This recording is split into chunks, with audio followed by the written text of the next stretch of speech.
Students at Creekwood attend week-long specials. I think that cuts down on our exposure as well and helps keep students and staff more safe. Administration was very nice here to try to protect the specials teachers. They went to week-long specials because if not, we would see all 500, 600 kids in 1 week. We wanted to eliminate that exposure a little. So I see the same 5th grade through kindergarten class the whole entire week. Typically they would alternate. We are usually on a 4-day rotation. So that means that since we have them all day for a week, every day, then I don't get to see them again for a month because we have music, art, PE, and library in our rotation. Well, we've really enjoyed having them 5 days a week instead of just starting out and having them one day and introduce the project and then they wait until the next week to come back. And this has made it a lot better. In fact, the kids have enjoyed it more. So I think in those 5 days, being able to really dig deep and do different activities and just really make sure that material is learned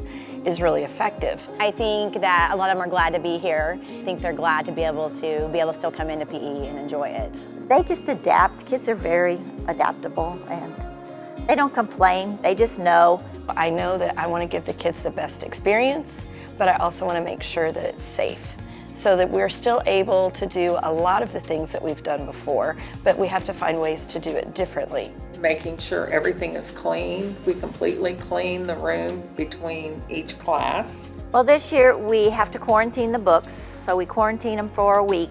So the books that come in on Monday don't go out until the next Monday. So that has limited some of the favorites from going to the kiddos.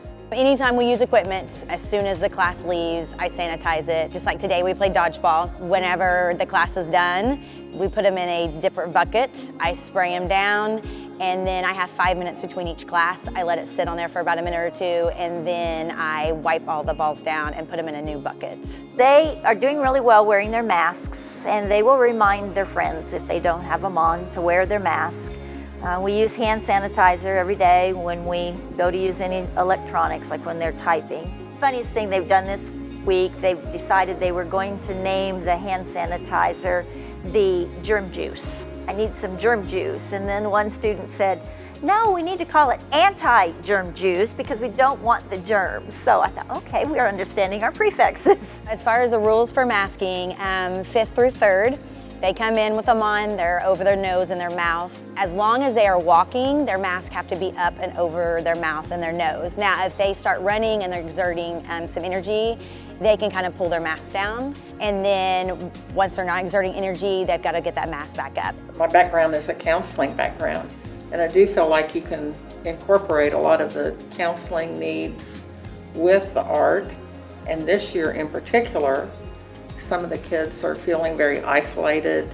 I think you can draw a lot of things out through art. We love teaching them the skills of art and all of the standards in art.